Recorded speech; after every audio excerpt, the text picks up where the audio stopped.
I'm not 100%, let's say, holacracy fan. I'm just experimenting and looking in a very, very broad way. Or for instance, primus inter pares chosen rotation leadership principle, which is very, very old. Um, it's not in holacracy because the lead link decides about the levels, let's say, lower in the organization. I mean, I'm the lead link of Viisi, but I have, let's say, we are experimenting with primus inter pares. So let's say people who are holacracy specialists would say that's not possible. That's not holacracy anymore, because I mean holacracy is a top-down logic. Yeah, can we actually spell that out? So my understanding is the lead link decides who the lead link is sort of the next lower level, Yeah, correct? that's right. And also decides how to fill the roles that are created in a governance meeting. Yeah, the lead link of a circle decides to give the roles to certain persons, and then you have to still the mechanism that the one who gets the role can say no, I don't want to take it.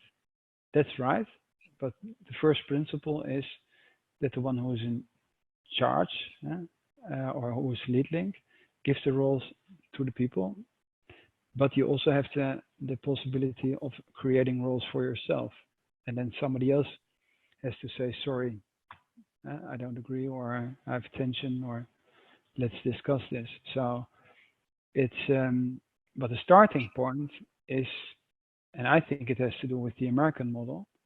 Uh, the lead link, it's a top-down mechanism. Right, and then my understanding is the election process that basically looks 100% like the selection process in sociocracy is used for the facilitator role, the secretary role, and the rep link. Yeah. While in sociocracy, just to say that explicitly, the selection process is used for any operational role if the circle decides to do it that way, right?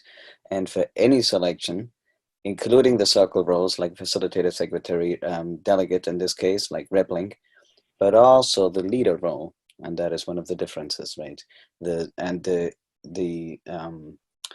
leader of a circle is selected by the next higher circle, but still needs to be received by consent by the circle that person Yeah. is going to lead. So Yeah. that is, I guess, those two things, or basically how people are chosen to fill roles, is one of the biggest hard-coded differences to me that I can find. Maybe the most important one, or maybe even the one. Yeah, I think they are right. And let's say for me, the explanation is that, let's say, the current business model in the US is the CEO model, but which also is a pretty modern phenomenon. So uh, this whole idea of strong leadership in combination with, let's say, shareholder value driven economics since the, I would say, end of the 70s, beginning of the 80s, and Milton Friedman, etc., trickle down economics, Reagan, Thatcher, etc. It's also a modern phenomenon. So you can't say that's American. And you have exactly the same discussion about taxes. So at the moment, you would say the taxes in the US are very low, and it's a very extreme way of shareholder value driven economy. But if you see the 50s of Eisenhower with very progressive tax schemes, uh, from the current American perspective, you would say that's even a kind of socialist Western European structure. So it's very difficult because the starting point has a lot to do with the environment, but also the let's say from a time point of view, at what time do you discuss this? And it also has changed in Europe. So let's say the whole American influence of strong CEOs has changed boards of big European companies in a very American way. So the role of the CFO has increased in the last decades enormously. And before, if you just take, for instance, Germany as an example, so the board of the Deutsche Bank, I think just one example, has changed at a certain point where investors just said, okay, this board is too big, that's not efficient. Let's try to minimize this board. We need a strong CEO and then a CFO, and more or less that's it. And then sometimes you have a kind of COO, and then you have a board of 3 people. But it's a modern phenomenon. In the past, boards of, for instance, the Deutsche Bank were very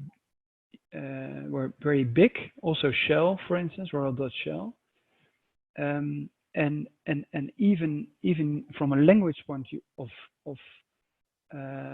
let's say the title of the CEO was different. So, for instance, the CEO, everybody is called CEO nowadays, but in the past, for instance, it was called Sprecher der Geschäftsführung, Speaker of the Board. And Speaker of the Board is something different than CEO. Chief is something different from Speaker. Speaker is primus inter pares principle. So even in those big multinational companies, you have seen just differences taken place in the last, I would say, 30, 40 years. So it's pretty difficult to say it's like this or that. These are developments, and probably also, for instance, the Corona crisis or this whole way of thinking about multi-stakeholder, which already started also before the Corona crisis. If you talk about climate crisis, etc., and if you see, for instance, the 200 American CEOs who said, in the long run, you can't just only obey your shareholders. You should take a broader perspective. Or if you take the Financial Times, where they had a cover, Reset Capitalism. I mean, the Financial Times is not a left-wing anarchistic magazine. So these are a kind of waves, and I think we are just at the maximum or at the top of a very strong shareholder, value-driven, strong leadership type of economics. And this kind of culture has influenced the adaptation of sociocracy into holacracy. So if you are raised in a country or in a culture where somebody tells you all the time that strong leadership and strong CEOs are a success factor for the success of big corporations, and you see something with a lot of opposite aspects, you say, okay, I like it. I also like this way of consent, and I like this the cell structure, and I like this a lot of other stuff, integrated decision making. But let's take a strong CEO at the top, who decides at least who is in charge of the teams or the circles in the organization, because he is a strong man. That's my cultural, historical, political explanation for the way, let's say, holacracy was built, which I find very interesting, because it's for me, it's a kind of a little bit strange. So the way I hear you is that you're saying, so the differences that we can see between sociocracy and holacracy are basically driven by the culture that it came from, because it was a U.S. American changing sociocracy into holacracy and putting in stronger leadership, more power in lead links in general. And then the other one is that I always actually point out that goes along with that actually very nicely. And you talked about that, the individualism in the US, because what I sometimes half jokingly, but actually I think it's true, say is that holacracy starts from roles and clusters them into circles, as while sociocracy looks at it the other way. It starts from circles, it starts from the groups, and then groups can choose to put roles in place where they want it. But really, if we look at it that way, you can, if you have a strong sense of sort of group in a circle in holacracy and a lot of operational roles and sort of outsourcing into roles in sociocracy, you end up with the same thing. You just approaching it from the opposite side. But really, it's just almost like a semantic difference, but it shows sort of how the American strand sort of comes from an individualistic side, while sociocracy was deeply European egalitarian and came from the other side, came from the collective side. But in practice, they can almost look the same, actually, but with a different endpoint. Would you agree with that? Yeah, but also the US has the same tradition, but it's just not at the moment. It's not. Yes. It's not mainstream. So if you, for instance, see the East Coast and especially, let's say, the beginning of American society, and the example I always take is on the one hand the American Constitution, but also the American presidency. That the American presidency has a maximum of 2 periods, and that's typically something to let's say diminish power, or that, I mean, you do this if you are aware of the negative side of strong leadership, because otherwise you would say, if I totally believe in a strong leader, I shouldn't maximize the amount, let's say, the duration for being a president.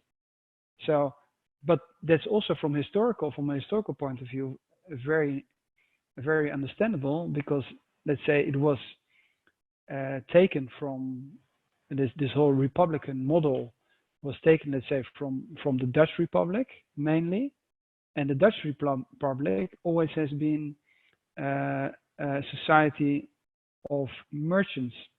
So Netherlands doesn't have a tradition of a monarchy. I mean, it has a king, or it is a monarchy, but that's, let's say, from a more institutional point of view or historical point of view, it always has been a country governed by its citizens, not by a king, not like, let's say, for instance, France has in its presidency has a much more stronger tradition of a monarchy. And you also have it, for instance, on the merchant cities in Northern Europe. So if you see, for instance, the German merchant cities like Hamburg and Bremen, which you still can see because they are also they are entities, Hansestadt Hamburg. So merchant city Hamburg. It's on the number plates of the cars. It's also from a jurisdiction. They are independent. They are not part of a big province or something like that. So from an historical point of view, those cities were also governed by their merchants. You didn't have a king of Hamburg. So, and this kind of systems, or this kinds of let's say building structures, that was more or less the beginning of the US, because they wanted to get rid of the European monarchy. They wanted to become independent. So it all has, especially if you dive deeper in this kind of stuff, you'll mostly find, especially nowadays, because you can just Google the stuff. So it's not difficult to Google sociocracy and where it comes from. And then you can just see how this started. And what I find very interesting is, for instance, you have often the discussion that holacracy doesn't take care of the human being. That's a very technical IT approach. The opposite is true. So, and let's say if you dive deeper in this, it is the main reason for having created this kind of system. So the whole consent principle was invented. I mean, it's even much older than sociocracy, but Boeke, as a teacher, wanted to integrate and to value everybody's opinion there, and because he wanted to avoid war. That's the historical context where the consent principle in this, let's say, sociocracy, which was then adapted by Edinburgh to govern his company, But this principle he learned in school from his teacher. It's an educational principle, just to value everybody's opinion. And so it's a strong human approach and a reaction of what you normally would call the dictatorship of the majority. So a democracy has the negative side that a majority decides what the minority has to do. And that was something which, especially people after the First World War, didn't want. So they wanted to integrate, especially the working class people, because on the one hand they were afraid for communism, but also liked the idealistic approach of communism.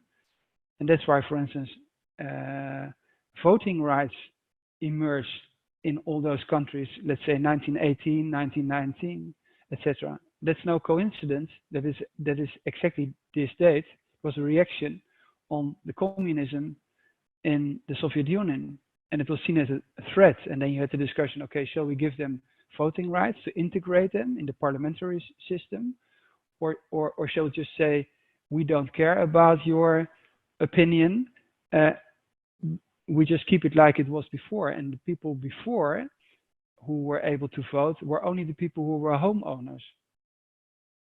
So, and people who worked in the factories, they were not homeowners. So that's where the principle of no one ignored comes from, because ignoring people leads to division, leads to ultimately violence, right? Yeah, sure. So if you really want to say, okay, what's in the end, if you really would like to say reduce to the max, what's the core of, it doesn't matter if it's sociocracy or holacracy, the core is to value somebody's individual opinion and to value the person as a human being. And I'll say, let's just vote, majority decides. It's exactly the opposite. So it's very interesting that if the core principle of your organizational structure is consent, it's not possible to say that's not human. True, and I sometimes struggle when people describe them as deep democracy, because democracy just has this whole other layer to it, that is part of the history. The tyranny of the majority is not necessarily a heritage I even want to continue.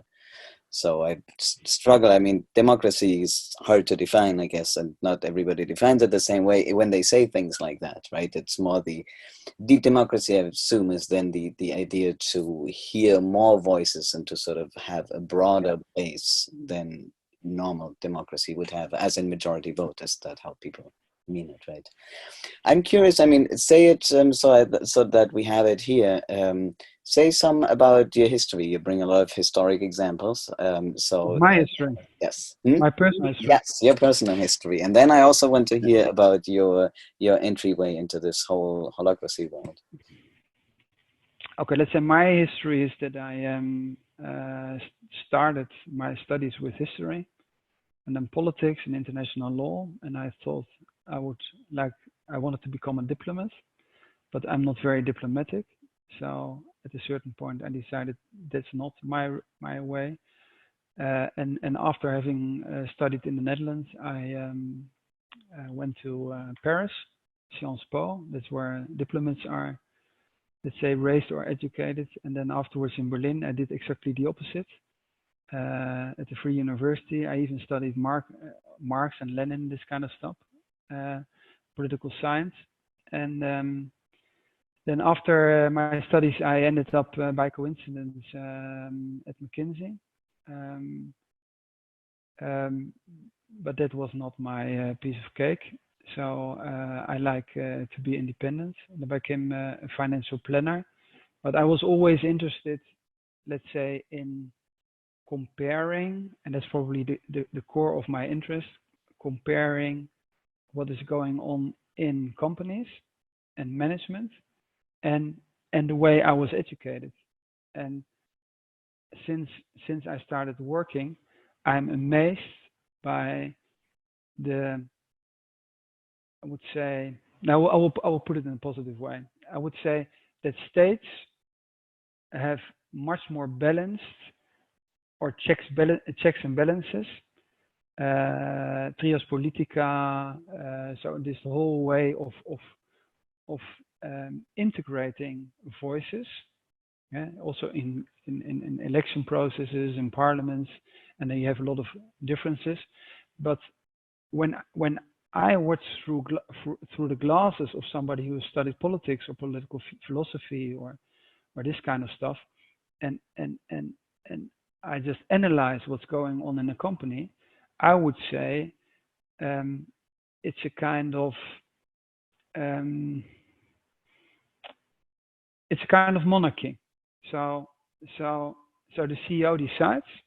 There are no checks and balances. So management is there where, um, let's say, before the French Revolution, if you would put it on a time scale. So it's the best case is you have that's something which is discussed now, servant leadership. And if you just read about servant leadership, it's very, you can compare it with Frederick the Great, who says, "I'm the king, uh, and I really want to do um, good to my people, but I still have the power." So it's not that the people themselves have the possibility of, let's say, being integrated in the whole system. No, it's a top-down. It's a top-down system. And if you compare those structures, I was always amazed by the differences. And my explanation always was that building states and these ongoing developments just took 2,000 years, 3,000 years, 2,500 years, and management started 100 years ago. So you don't have, for instance, checks and balances in companies. Trias politica is something in our state which is totally accepted, but you don't have, let's say, you can't complain internally in a company, and then there is a kind of independent court which decides in the company itself if you're right or not. It's not possible. In the state, we find it totally normal. Or if you talk about, for instance, radical transparency, which is something which is seen as very innovative, and they say no, it's not innovative. It's if you just Google radical transparency and you dive into this, it started that in England, it's called, I think, Westminster Charter or something like that. People started to write down what was discussed in Parliament, wrote it down, and then you had this culture of, let's say, that societies or people had the opinion that what was discussed in Parliament should be accessible, that should be transparent. And the example I always take is that the discussion going on in society, and you can enter a parliament as a citizen, you can enter the parliament and just sit there and listen to the debates, for instance. And that's why we have the rule that everybody can enter any meeting or any tactical meeting, because that's the same principle you have in state.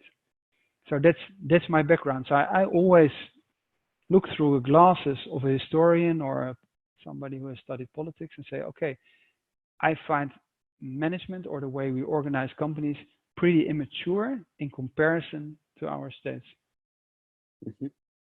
Because they basically, companies, the sort of your mainstream company now is basically run like a state was run before they were democratic.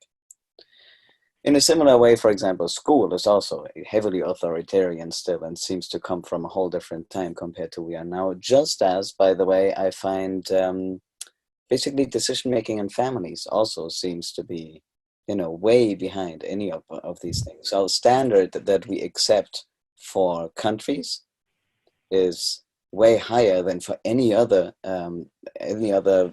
layer of organization that we're used to. It's funny that we have this double standard. I've noticed that too. And you have I've forgotten her name, but there's a professor from Harvard who will just publish a book on this topic, and her main thesis is that let's say the standards we have in society about our democracy, or if you how you treat people, for instance, we have totally different standards. And sometimes there's discussion going on there if you take the way you treat people, or in a working place, or in warehouses, or etc. But it's still very very interesting. Um,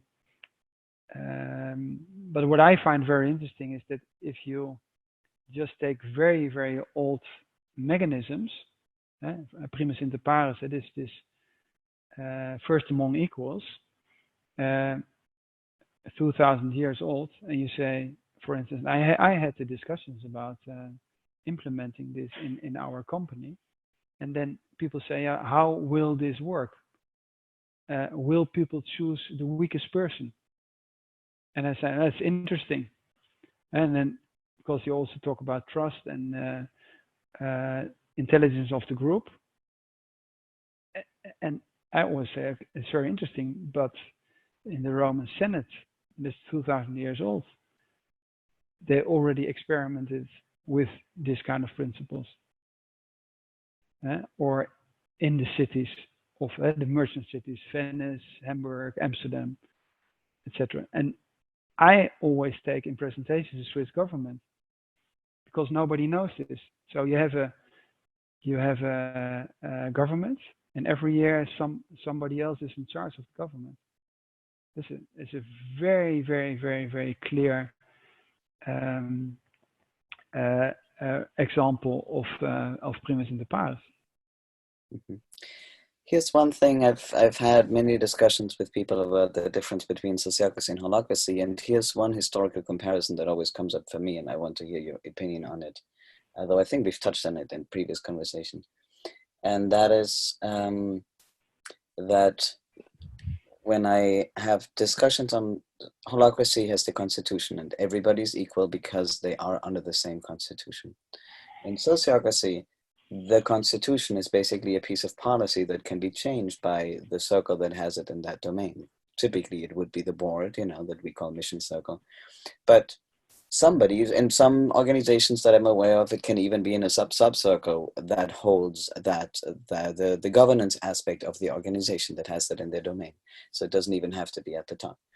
Anyway, but my understanding is that a sort of a king that puts a constitution in place makes everybody equal, but they are the one putting it into place, right? Which is very different from a people giving themselves a constitution. So for me, the sociocratic way basically is the more modern way because it's a group of people giving themselves the constitution instead of somebody putting a constitution sort of onto people, even whether they're excited about it or not doesn't matter. It's about the power move that is in putting a constitution in place. That's where I'm going.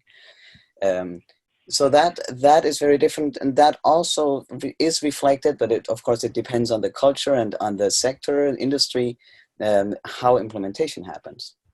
Because typically in sociocracy, what I see, it's organizations choosing it themselves, and basically it's a community organizing effort. While in holacratic organizations, it tends to be a top-down implementation. It's not, I'm not trying to create a binary because I know that on both sides, other models, like the other model has existed, but that is a trend. And I want to hear the political science view on that.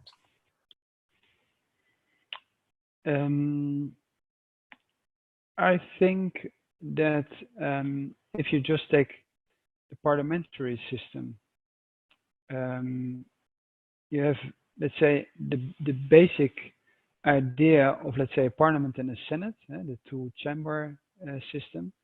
You have it, let's say, in our so-called modern democracies, but you have them in a lot of different favors. And because holacracy is still pretty young, and I think it's a kind of seen as a kind of security that if you're very strict, things are clear. This will have to evolve in future. So on the one hand, and it also could be, let's say, from the past. If you just take Frederick the Great for an example, and if you talk for instance about freedom of religion, then you can say that it was a very authoritarian decision, but he installed freedom of religion. And or if you take, for instance, a social welfare state in Germany, it was, for instance, the health system. Bismarck was not, let's say, a very democratic chosen chancellor in let's say in our way of conceiving this at the moment. But if you just see what he established, and then people would say, no, he only established this to avoid a revolution or to make his own position stronger. That may be so. So I would always try to say, I don't know if it's more important if, let's say, it's a bottom-up approach or a top-down approach. Let's just focus on, in the end, on what's the outcome. And for instance, we as 4 founders also took the initiative and said, okay, shall we implement this? And then we discussed it with our people. And we said, okay, let us just try this. And for instance, primus inter pares principle, we are experimenting with that principle in all the circles.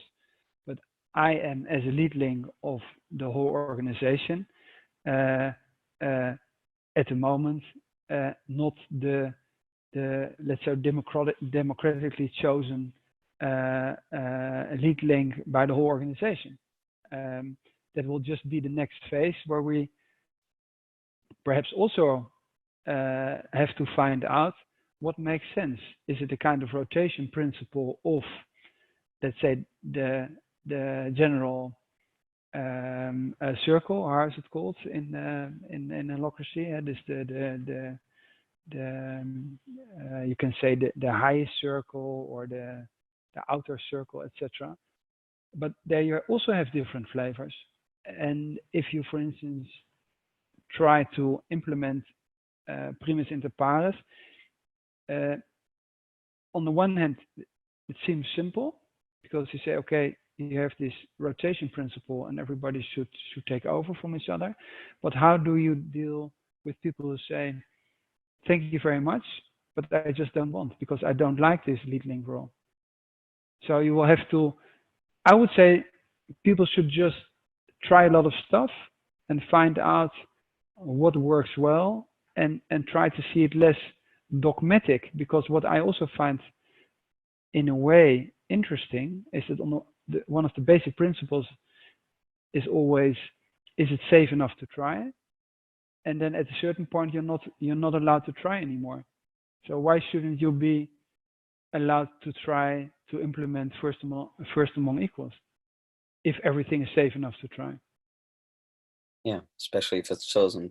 I mean, there is the middle ground, right? It's not either there is a lead link put in place top down, or there's rotation principle. You can choose a leader by consent. And I've actually read some about that from people who were saying that's an absolutely bad idea, which is kind of funny because we do that all the time.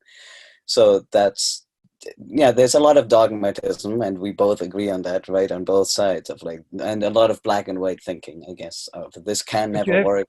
This is the one true thing to do. But you also have, for instance, discussion going on about how well does a state functions or the parliament, and you have this whole discussion about populism or and then for instance in Luxembourg they are experimenting with let's say just putting people together for certain issues at random or randomly and then just see what happens. So I would say just try to do as many tests. Everything is safe enough to try. I also would, for instance, if you talk about how will you achieve that people feel heard, or how let's say heard, and let's say that they can participate? Why shouldn't you just try in countries or also in companies to have decentralized tests or just trials? What can happen? And then you can just, I mean, the bigger the entity is, why shouldn't you say, let's try um, to experiment with the Swiss system on the lowest level? So let's try to do a lot of experiments in cities, in villages, in communities. Uh, just see what happens. Feel people more connected to their village or to their neighborhood if they are able to decide where the money is spent on? Because that's the Swiss system. And in Switzerland, you have different taxes. So you pay for the city, you pay taxes and you get a bill. Then for the canton, for the province, you get a bill. And then for the state, you get a bill. And you know exactly what the amount of money is. And in Switzerland, you have to vote on all those levels. But what do we, for instance, in Europe? Then we say, okay, let's just give people the power to vote, and then they have to vote on let's say an international topic. Shall the Ukraine become a member of the EU? I mean, that's exactly the opposite what you should do. You should try to experiment where it is safe enough to try. And I would say exactly the same in companies. Because but the starting point is, do I believe that, let's say, people have a positive attitude? That's the first thing. Or it's a matter of trust. So I think that people want to be motivated and motivate themselves, because, let's say, work is the place where they spend most time, more than at home, more than with their partners, those 8 hours. So why wouldn't why wouldn't why wouldn't you give those people the opportunity to find fulfillment in what they are doing? And that would be the first step. And then the second question would be, is the group more intelligent than the individual? So why wouldn't you give the group the possibility of finding out what's the best solution?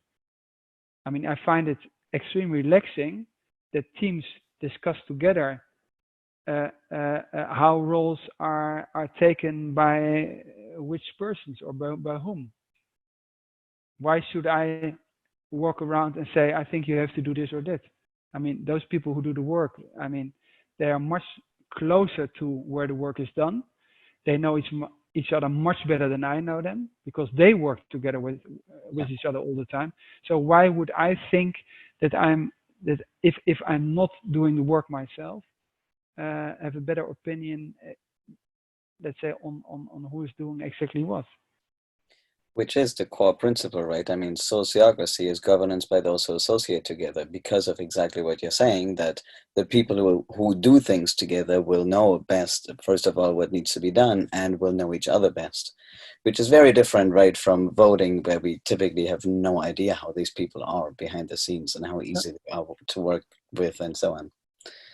And who knows about, if we vote on a country joining the EU, I mean, the voters don't really have complete insight into the issue. That's a big problem. And it's even a question if people are really interested in let's say being asked on such a topic. Yeah.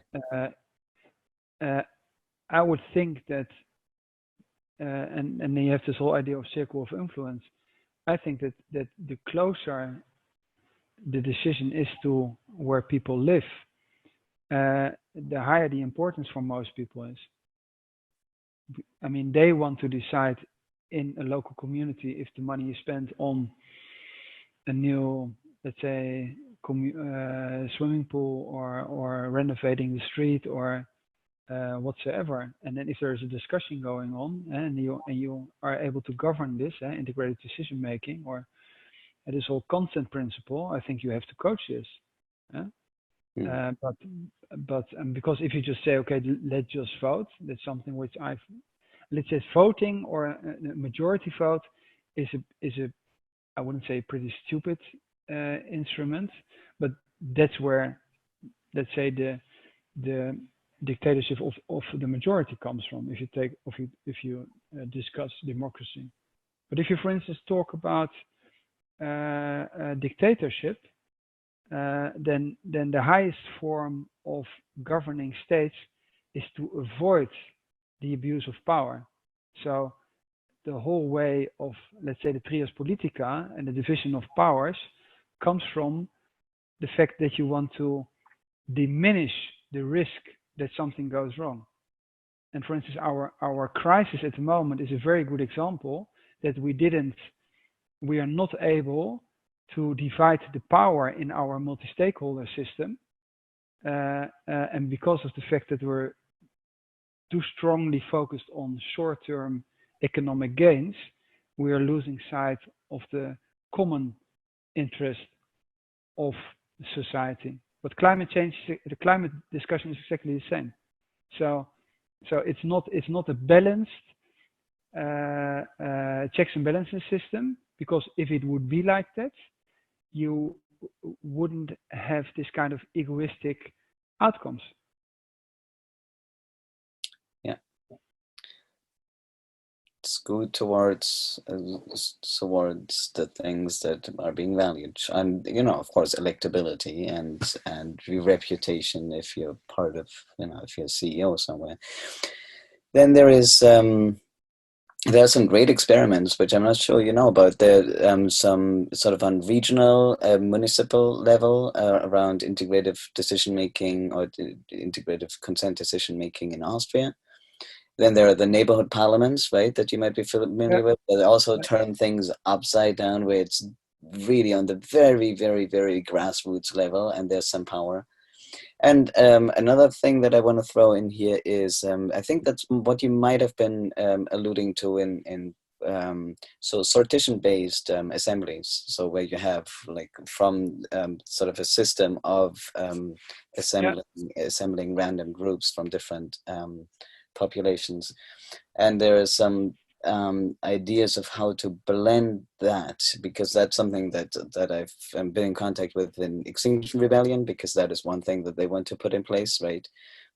As holding governments accountable to climate goals and environmental causes, and the whole idea of how that could go together with a circle-based and role-based governance system, so that you could have sort of so you have all the different ways of power, right? You have formal government, you have the whatever sort of people's representation body to hold that accountable, and then large organizations and maybe clusters of organizations that might be circle and role based. And I'm not quite yet seeing how they all go together. So, and then neighborhood parliaments. So that's all interesting. It will all play out in some way.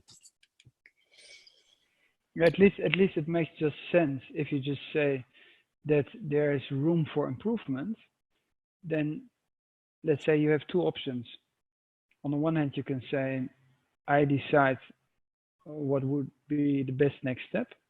And sometimes there are people who are so smart that they will make a big step. And Montesquieu, with the trias politica, division of powers, is probably just one example. Although, I mean, it's also somebody who writes something down, which at that moment are a lot of people working on. Or this whole idea of parliament and senate, where the senate has a kind of slowing down the processes, but at the moment it's always about who is fastest. So we're in this whole idea of if something is faster, it's better. But for instance, in the building of our societies, it's the opposite. So the more impact decision has, the higher the majority has to be, or it has to be voted on in different legislation periods.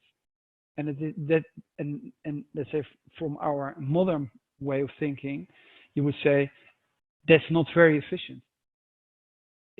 It could have been done faster. Yeah, but that's not the idea behind it. I mean, if you would have a dictatorship, then you would have the fastest system. We don't want to have a dictatorship. We want to have a slow democracy, so to say. And that's something, for instance, in management. These are kind of mechanisms which are not questioned. So if I take, for instance, this trias politica in the States, or if you take, for instance, labor law in the European context, you can't just hire and fire people. So somebody can, if somebody is fired, somebody can go to court and say, I was not treated fairly. And then the law, our labor law, is in favor of the employee. So the company has to show that they dealt with the processes in the way it should be done. So they should have they have to explain that they first tried to coach this person and etc. etc. And if somebody stole something, then there is a reason to fire somebody. But otherwise, you have a kind of obligation to show first that you treated somebody well and that you were willing to make somebody successful.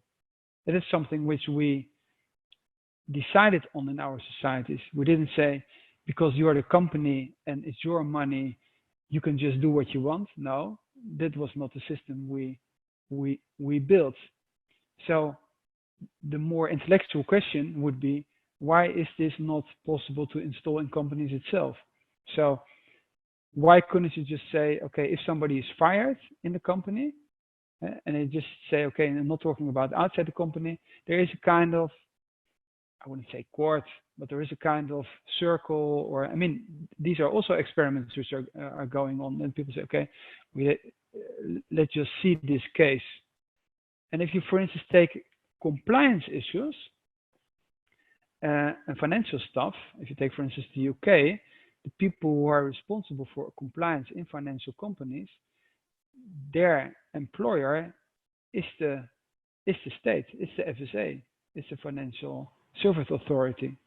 So let's say from a compliance aspect, if it's financial industry, then we find it in the UK culture, for instance, normal that somebody who has to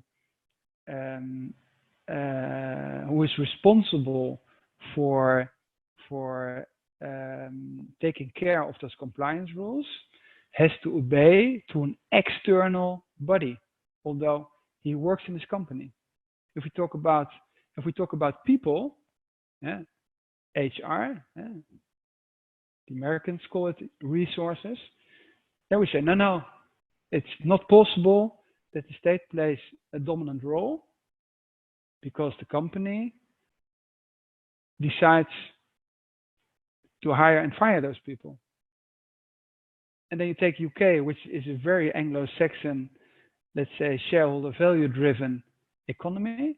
Then you have in the core of our, let's say, capitalist economy, in the financial services industry, you have in compliance, you have exactly the situation that somebody who has to take care of those rules has to implement those rules, which are decided on by the external authority. So it's just a matter of, let's say, values in society at a certain point, in a certain context, how you deal with this kind of topics.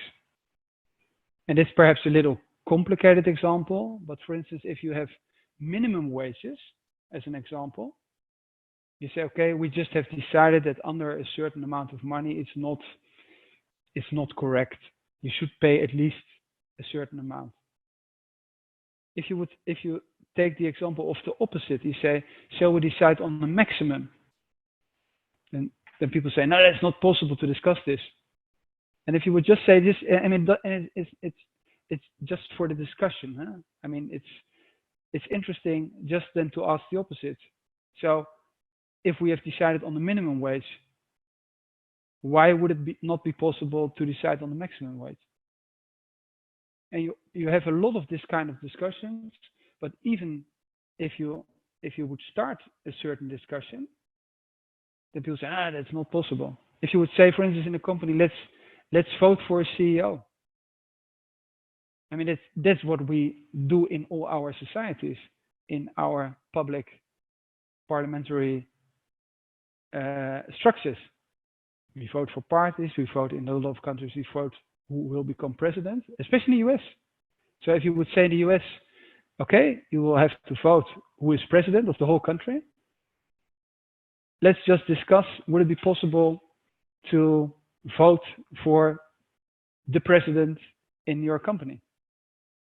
Then it would call you perhaps an anarchist or a communist,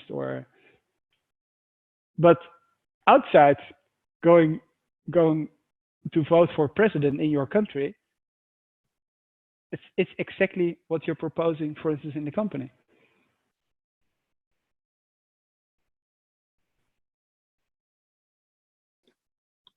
I'd be curious to hear some stories of actually, how long ago did you implement Holacracy? Oh, I'm not quite sure. 3-4 years. I'm not. Time flies when you're having fun. That's true. I don't really know exactly, but it's, let's say, this whole idea of because let's say we are 4 founders, and we always said, okay, we have become founders because we don't want to be micromanaged. I mean, and the main reason people start companies is that let's say they just want to do something themselves, and so they are often it's a little bit coincidence that people work in a big company and they want to do something and they're not allowed to, and then they say, perhaps I should try it myself, or I think I have the better decision. It's a kind of, I want to show them that I was right, that there was an opportunity in this field. Let's just leave the company. Here, SAP in Germany, 6 people who left IBM. They said software will become more important than mainframe computers. I mean, they didn't leave the company because they wanted to become rich. No, they just believed software will be the future. And we said, okay, we want to do it ourselves. We don't want to be told what to do or what is wrong or right. And that was the starting point. And then we said, okay, why should we tell then other people to do all the time how they have to do the work? And then you are trying to search for a lot of stuff. And then I read Frederic Laloux, but there were also a lot of other. I mean, Frederic Laloux is somebody who is mentioned a lot because everybody knows his book. But there has been a Dutch entrepreneur in I think I read his book in the mid-80s when I was a student, Eckhart Winse, and he wrote a book on he had a software company, and he had the cell theory. So when a part of his company, I think, reached the amount of, I think, 50, then there was a new cell created, and they could hire themselves, and they could decide what they wanted to sell, kind of software to what clients, etc. So that's from the mid-80s. So there are so many examples, and so there always have probably been this inspiration of, let's try to build a better organization, and let's just get a lot of inspiration from a lot of different fields. And it doesn't have to be a company, because Frederic Laloux is very much focused, let's say, on examples of companies. I find, if you take, for instance, about information, I find biology much more interesting. If you talk about the DNA of cells, that you have all the vital information of the whole organism in every cell, I find it very interesting. So even, let's say, especially when examples become more exotic, it becomes more interesting. And it doesn't matter where you get the inspiration from.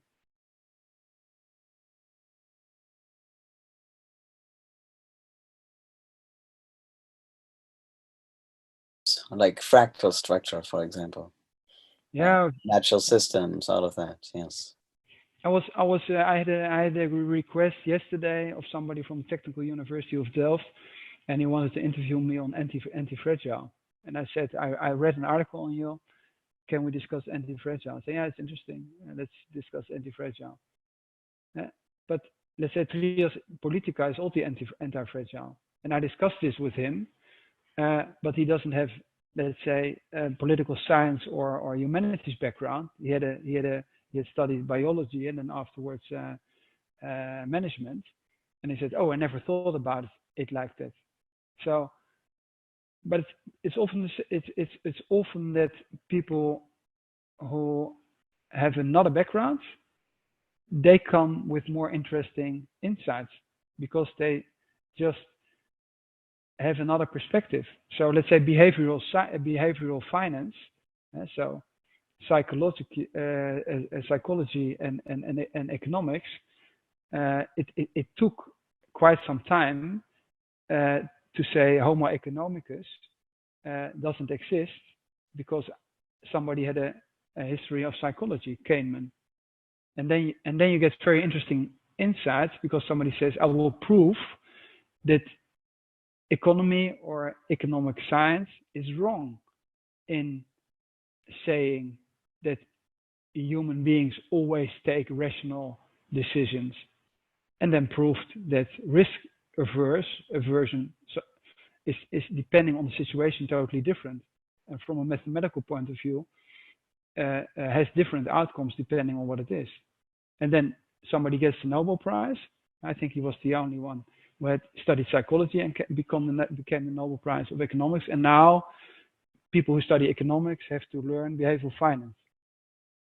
But if you talk about, for instance, organizations and you talk about management, we're still in this kind of mental box that the CEO is the good solution. And now we know a little bit, it doesn't work always very well. And then the next phase is, let's call it servant leadership. But we're still in this box, but we know we have to add some emotional intelligence to it. So let's call it servant leadership. A similar story of what you're just talking about is Eleanor Ostrom and her Nobel Prize having studied commons governance, because she was interested in why do some self-organized systems work and some don't, and wanted to prove that it's not all doomed if it's self-managed, because people are very much able to take care of a resource without exploiting it.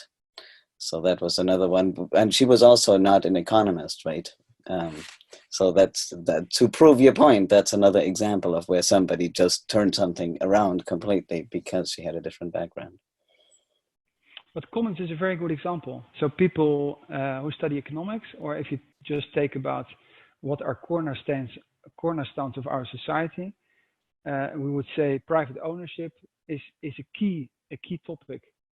And if you then explain until what date commons were the main form of ownership, people don't believe you.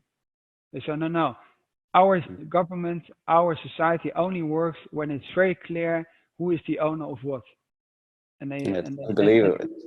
Yeah. And then you say, okay, just Google comments, and then until pretty recently, if you take it from a historical point of view, you find out, people were very well able to discuss together how to use common lanes or fields, etc.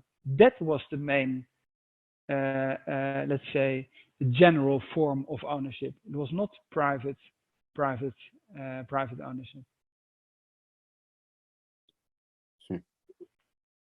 It's there's a very good professor in Utrecht also working on this, but there's also a lot of discussion going on in the UK about this, because they also had a very strong tradition, and at a certain point they forgot about this.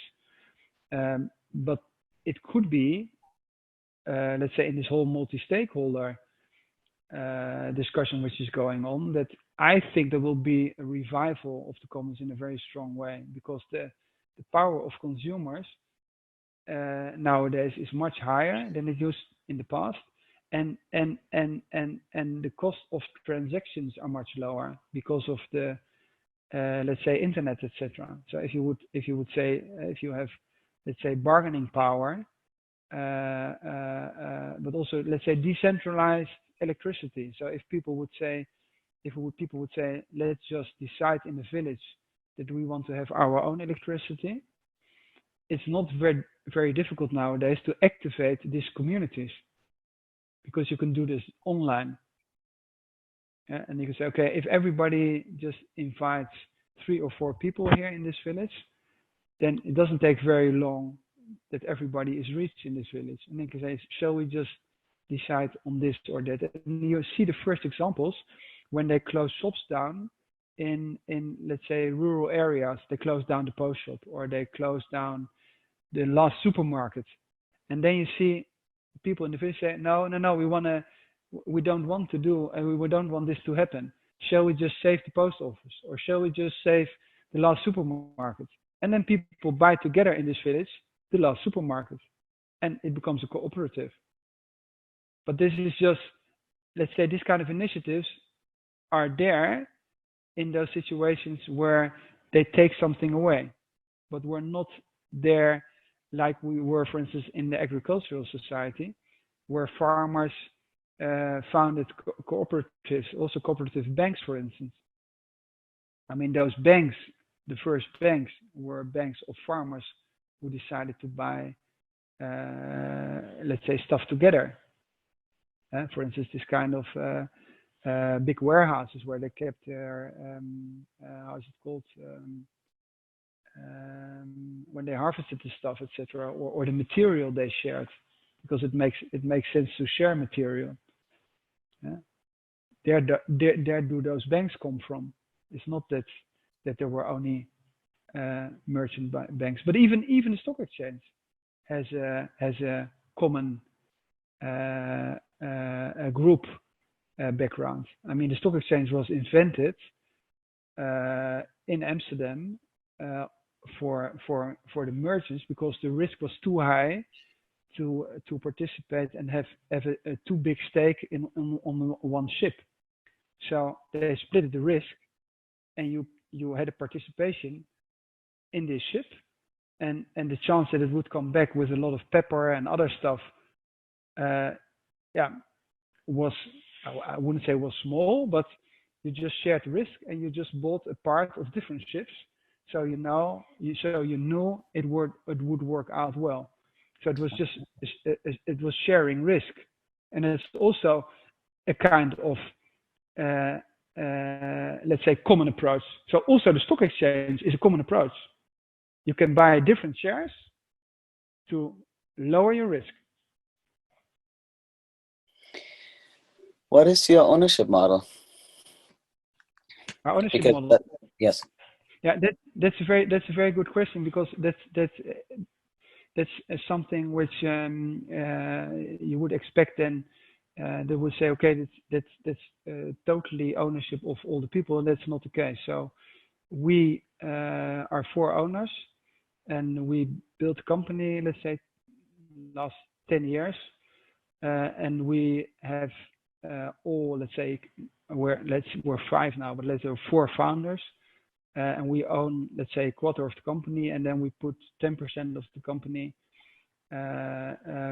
we put beside and said, okay, this is for all the people working in this company. So it was not a bottom-up approach where, let's say, 10 or 100 people said, let's just start a cooperative. No, we are in this ownership model of entrepreneurs who took risk, didn't earn money for years, put their own money in the company, and own in the end the majority of the stakes. Mm-hmm. There are models that I'm familiar with, at least somewhat, that sort of retroactively put some more stakeholder representation into the ownership models. And it's I was reminded of that because those are, one model that I'm aware of is the fair share commons. So there comes the idea of the commons and the shared risk and shared sort of interdependence in between stakeholder groups. There, that comes back again. So there we go. Yeah, you also have this stewardship discussion, which is very interesting. So Stewards of the, yeah. yeah, and also I'm in Sturm now in Germany with the how is it called? I think it's stewardship also called, where where you would say, okay, the company owns itself for eternity, and I would say that's the old cooperative approach. Um, just we'll see what happens. So I don't know yet how it evolves, but you have the same. It's a little bit like the topic we touched on before. That, for instance, I'm the lead link, and then people say, okay, do you also already have the rotation principle on your shareholder value level? And our structure in Glassrock is just open on the web, so everybody can dive into our model. So if you would Google Viisi and a Glassrock, you can just, if you Google my name and Glassrock, you can just see what roles I have, and you can see I have a shareholder role, and you can also see that we have a shareholder circle, and there are the shareholder topics discussed. So it's not the company is not owned by the people, so to say. Yeah? The company is mainly owned, 90% owned by 4 founders.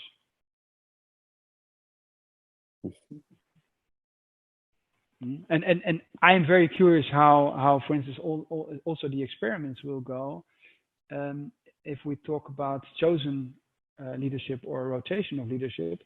Do you have a kind of rotation principle in your general company circle? That could be one possibility, like the Swiss model. Or do you, like Haufe Umantis, a Swiss German company, do you choose the CEO? The funny thing is that they say, no, the people should choose a strong CEO. That would be, let's say, kind of contradictory to our whole DNA. So I think we will end up with a kind of model which you had in the merchant cities like Hamburg and with the primus inter pares model. So you have the Senate, and it can be a combination, for instance, of shareholders and representatives of, let's say, chosen, like the Replink, for instance. It's the same model, and they have kind of body where there's kind of alternation of principle. And you also have it in law firms. So law firms, it's also interesting that law firms and consultancy companies like McKinsey has a kind of internally chosen leadership by the partners. So if I explain our model and say, no, we don't have the strong CEO, which is put there from let's say the shareholders. I mean, McKinsey is not a communist institution, and it's also not anarchy. Or the big law firms also have this partnership rotation principle, and then the partners vote for which partner represents the partners to the outside world. And these are very, very, let's say, commercially driven companies.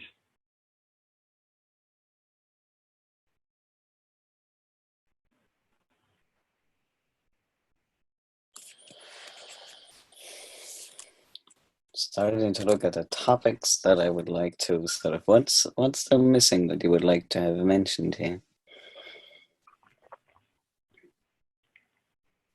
Oh, one thing that I want to throw in that I very much care about is something that's a little bit of odds with the whole sort of, the commons model and private ownership is at odds with each other. So is intellectual property and Creative Commons. That is something that I don't know whether that's a thing in sort of in your reality, but for our business, that's a little bit of a struggle to hold both systems at the same time, because our mainstream culture has that idea of private ownership and we hold the value of Creative Commons. So there we have the same principle, just again on intellectual property. But I assume that, yeah. No? Okay.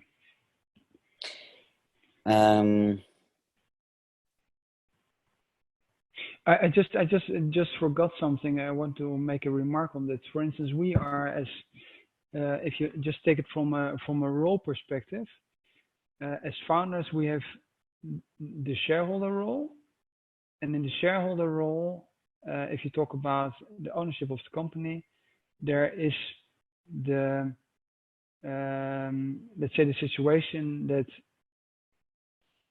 let's say we invested money in the company or didn't earn a lot of money, or there were situations where we put money into the company because when we had liquidity problems, etc. So you have a kind of old-fashioned, uh, uh, uh, typically ownership way of seeing things. But for instance, in the company ourselves, we are in salary models, uh, totally at the same salary, in the same salary model as our people are. So we are very strict in this. On the one hand, we say, okay, we're all working in the company together as a team, and there's no differentiation with the salaries. So it's not like, although I'm a lead link, it's not that I have I don't know 10 times or 100 times higher salary than somebody else. I'm just, let's say, because of my age, I'm just a little bit beyond on the salary curve, but I would exactly earn the same if somebody would be an advisor in the company with the same years of experience. So it's I think it's a kind of mixture of different things, but I don't know how this evolves. It also could be that which you have in certain partnerships, and it's also depending on the future, that it also could be that you give in the future people the possibility also to add from outside, or it could be you do an IPO and you try to democratize and put it, you give your clients possibility of participating. So we don't know yet. It's uh, it's interesting. I don't know how this will evolve. I don't know if also this whole leadership rotation principle, could it be, let's say from an American point of view, it's very strange that in boards there's are people chosen by the employees of a company, because in the American model people say no, people who are govern the company are the people who own the company. Huh? But that also depends on the culture. But I don't know if perhaps somebody in future in the rotation principle could be a kind of rep link of, let's say, all the people working in our company, and then at a certain point, this person would be in charge and lead link of the company, although somebody is not the owner of the company. But in family-owned businesses, you have more. You can also have this kind of situations that you split the ownership of the company, and the one who is most suited to fulfill this job. So it's just a mixture of a lot of things.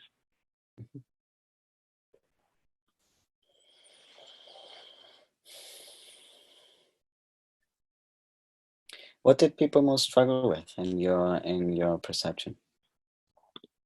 In what way? Sort of what were things that they had a hard time wrapping their head around about this whole holacracy thing? As an employees, not necessarily you and the co-founders, but employees. Mm, I think in generally, let's say generally speaking, and that's something which is not specific for this topic, is to unlearn stuff. Uh, so if you, for instance, I just start with a totally different example. If you take creativity, you have these videos of children who in the beginning are much more creative, and the longer they are in school, the less creative they are. Or if you talk about teamwork, I mean, if you tell people 20 years that they're not allowed to look what the neighbor is doing in school, and then you finish your studies or your school, and then you build teams and companies, and you have to work together. That's pretty difficult if you're told not to work together for 20 years. And I think it's a little bit the same with implementing self-organizing systems. So if you have, let's say, the longer people are in systems where they have learned to behave in a certain way, in general, it will be more difficult to unlearn the stuff. So if people enter a company and they just are raised in this system, then that's their normal way of working. But it's the same with, and I think these are processes people are struggling with, but they're struggling with those processes everywhere in every context. But if you, let's say, discuss these topics about holacracy or self-organization, then people say it doesn't work, or people can't decide for themselves. They're not asking the question if that would be the case. For instance, if you would transform, let's say, a big old company with a lot of people who worked there for ages and had to obey the rules for 25 years, it's for sure much more difficult to transform this company than if you have an IT startup with 10 people who just left university. But it doesn't have anything to do with self-organization. So we were lucky that, let's say, we started when we were 15 people. Those people are, in general, generally speaking, pretty young. So half of the company are advisors, and they enter the company, let's say, after I have studied at university. So they only have our reality. They don't have the reality of a big corporation and hierarchy and telling somebody that you don't have to think about this. I decide for you what to do. And then people on the let's say on the backside of the company who are all very experienced and have worked for 10 years, let's say, in other companies, there depends a little bit. So on the one hand, you have people in the beginning who struggle a little bit, but for them, yeah, it's kind of relief. And perhaps other people say, I'm totally used to this. That also could be a kind of routine. So there are just people who say, I don't want to take this initiative all the time.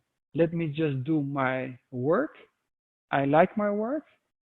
I don't have to be in charge of this team. I don't have to participate in this rotation leadership game or structure. Let me just do my work.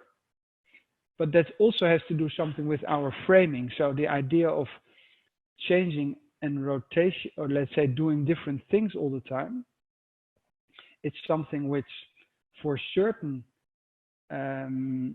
topics or certain professions we never would discuss. So if you are a doctor specialized on a certain topic, so you're a specialist for, I don't know, cancer. You don't say, okay, after 3 years, think about becoming a sports doctor, or think about becoming doing another discipline. Now you would say, just stick to it because you are very experienced on curing this disease. Or you don't say to a dentist, what do you think about becoming a doctor? But if you work, for instance, in a big corporation, you say, okay, I have done this for 3 years. I really have to do something different. So I think it's just a very personal topic people are dealing with. And in the end, it doesn't have anything to do with holacracy at all.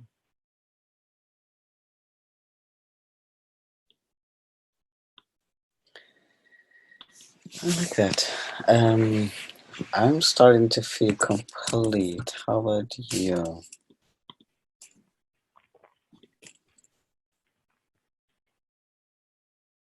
Can you hear me? The last sentence I didn't hear. How about you? How are you? How's your energy level, and are there topics that you would like to be sure to mention? No, I'm totally fine. I mean, I see your list. I mean, but I mean, these are topics. They are all on the one hand very broad, and on the other hand very deep, and you can discuss on different angles for ages. And it's huge. There's a huge complexity in it. Uh, but what I would always say is just try something. It's safe enough to try, and everybody has to find out.